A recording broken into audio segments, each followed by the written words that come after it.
सभ्यता के साथ साथ जैसे जैसे विकास हुआ, हमने शिव और शक्ति को अपने आराधना का केंद्र बिंदु बनाया।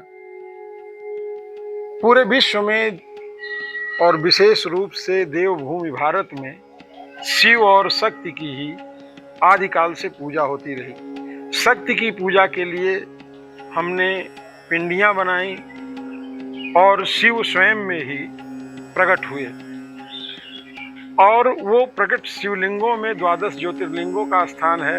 और इसके अलावा हमारी मान्यता भी है कि कण कण में ईश्वर है, कण कण में भगवान विराजमान है। ठीक उसी तरह से थोड़ी थोड़ी दूर पर यहाँ वहाँ जहाँ तहाँ स्वयंभू शिव का भी प्राकट्य है।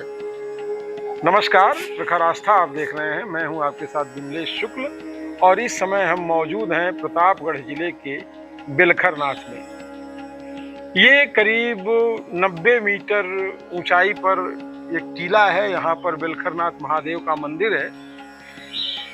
सावन के महीने में आसपास के जिलों से लाखों की संख्या में कांवड़िये यहाँ महादेव को जल चढ़ाने आते हैं, अभिषेक करते हैं, पूजा करते हैं। और मान्यता है कि यहाँ मंदिर पर पूजा करने से, अभिषेक करने से, भगवान शिव से प्रार्थना करने पर निःसंतान लोगों को भी संतान महादेव देते हैं। आपको चलिए हमारे साथ बने रहिए और अब हम आपको दिखाते हैं बेलखरनाथ मंदिर और यहाँ के इतिहास के बारे में हम आपसे जो भी हमें जानकारी है वो हम आप तक पहुँचा रहे हैं।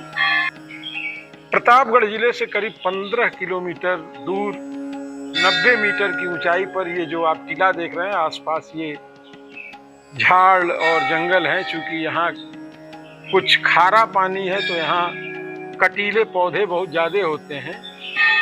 ये स्थान है और सर्पीले रास्तों से होकर के इस मंदिर तक पहुँचने के लिए बहुत सारे रास्ते हैं जो सर्पीले आकार के हैं।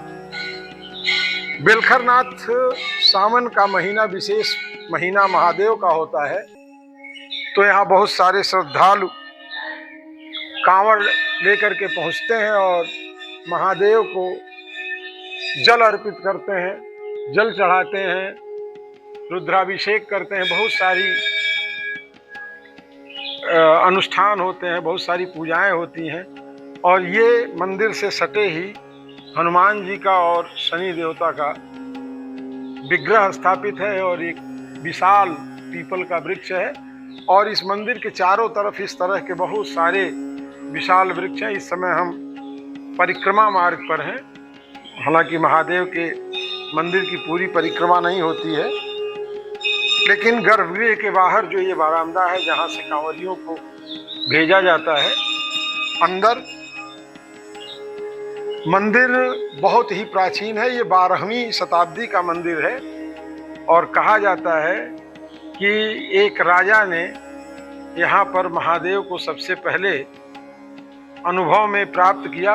ये नंदी हैं, कहानी आगे मैं अभी आपको बताऊंगा। और ये नंदीश्वर से, ये सिंहों से लोग महादेव का दर्शन करते हैं। तो नंदी महाराज के यहाँ से सीधे महादेव का मंदिर, वो स्वयंभू शिवलिंग आपको दिखाई देगा। ये बड़ा विशाल परिसर इस समय तैयार हो गया है। जगह जगह ये पीपल के वृक्ष हैं जो छायादार भी हैं और ऊर्जा के भी प्रतीक हैं। पीपल के हर पत्ते पर महादेव का वास माना जाता है। इन पीपल के वृक्षों के नीचे बहुत सारे शिवलिंग और प्रतिमाएं स्थापित हैं। बाबा बेलखरनाथ के बारे में बताया जाता है कि 12वीं शताब्दी में यहाँ एक राजा शिकार करने आए। इतिहास के पन्ने में समय के काल में भगवान शिव का ये विग्रह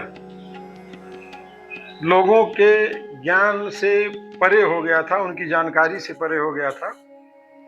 तो कहा जाता है कि एक बार एक राजा यहाँ शिकार खेलते हुए आए और यहीं जब वो विश्राम कर रहे थे तो विश्राम के समय में ही एक बड़ा भयंकर काला सर्प ये जो स्थान है यहीं पर उनको दिखा। झाड़ियों के बीच में नीचे महादेव का विग्रह था जो स्वयं प्रकट था, और जब उन्होंने सांप को मारने के लिए तलवार चलाया तो भगवान शिव के ऊपर वो तलवार पड़ी और वहां से रक्त बहने लगा। रक्त बहने लगा तो राजा अचंभित हुए और उन्होंने बाद में जब जिज्ञासा प्रकट की तो ये विग्रह सामने आया। ये महादेव का आप देख लीजिए, ये स्वयंभू शिवलिंग है। प्रतापगढ़ से 15 किलोमीटर की दूरी पर सर्पीले मार्ग हैं यहाँ आने के लिए, और बहुत ऊंची नीची जमीन से हो करके, हालांकि इस समय यहाँ एक तरह से स्टील की बाड़ लगा दी गई है ताकि शिवलिंग को बहुत क्षति न पहुँचे। यहाँ प्रतिदिन हजारों की संख्या में और सावन के महीने में लाखों की संख्या में श्रद्धालु अपनी मन्नतें पूरी करने के लिए अर्जी लगाते हैं, भगवान शिव के पास प्रार्थनाएं करते हैं पहुंच करके।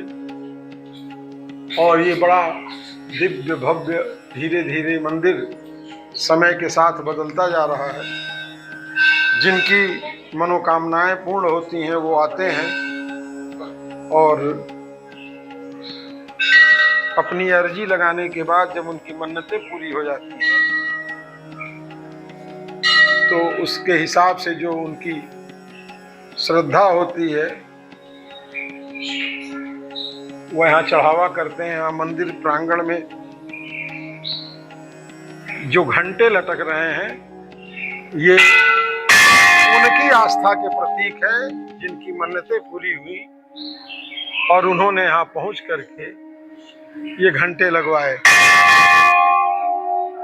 आने वाले दिनों में सावन शुरू होने वाला है और उस दौरान यहाँ बहुत लाखों की संख्या में लोग बताते हैं कि लोग यहाँ आते हैं। ये दुर्गा जी का एक छोटा मंदिर बना है, माँ पार्वती का मंदिर बगल में है, मंदिर से सटे ही ये दो मंदिर एक ही जगह पर हैं। वैसे भी सनातन धर्म में बहुत सारी मान्यताएं हैं। जब एक मंदिर बनता है तो सारे गणेश जी, माँ पार्वती और कार्तिकेय जी यहाँ विराजमान हैं। चूँकि वहाँ स्वयंभू है महादेव तो वहाँ और विग्रह नहीं लग पाए हैं। और ये आने वाले 2 दिनों के बाद यहाँ धीरे धीरे सब भीड़ बढ़ेगी तो यहाँ तिल डालने की भी जगह नहीं मिलेगी। यहाँ 12 ज्योतिर्लिंगों के छवियां लगाई गई हैं। एक माता जी का और मंदिर यहाँ निर्माणाधीन है। भक्त आने लगे तो यहाँ बहुत सारे छोटे बड़े मंदिर बनने लगे। एक यहाँ मंदिर है, यहाँ सामने सब दुकानें धीरे धीरे स्थापित हो रही हैं। ये आने का मार्ग है, इस रास्ते से कांवड़िए आते रहते हैं और ये पूरा प्रांगण आप देख सकते हैं। मंदिरों का समूह है यहाँ और जहाँ शिव होते हैं वहाँ सब कुछ स्वयं प्रकट हो जाता है। ये दुकानें जो इस समय खाली हैं, सावन में ये तिल डालने की जगह नहीं होगी। बाबा बेलखर नाथ का ये दिव्य और भव्य मंदिर है। मुख्य मंदिर के आरती का समय सुबह 4 बजे, दोपहर 12 बजे और शाम 7:30 बजे का है। और आप ये देख सकते हैं, बड़ी मान्यता है। और पूरे प्रतापगढ़ जिले के आसपास के जितने जिले हैं वहाँ से बड़ी संख्या में कांवड़िए सावन में भगवान शिव के जलाभिषेक के लिए पहुंचते हैं। प्रतापगढ़ जिला मुख्यालय से करीब 15 किलोमीटर दूर स्थित बिलखरनाथ महादेव का मंदिर, ये आपने यहाँ दर्शन किया। महादेव यहाँ अपने भक्तों की सभी मनोकामनाएं पूरी करते हैं और ख़ास तौर पर ऐसी माताओं की इच्छाएं यहाँ पूर्ण होती हैं जिनकी संतान नहीं है। संतान प्राप्ति के लिए भी लोग यहाँ अनुष्ठान करते हैं। काल सर्प योग का दोष निवारण करने के लिए भी यहाँ अनुष्ठान होता है। तरह तरह के अनुष्ठान होते हैं। चूँकि शिव गुरुओं के गुरु हैं और वो सबको अपना आशीर्वाद लगातार देखते रहते हैं।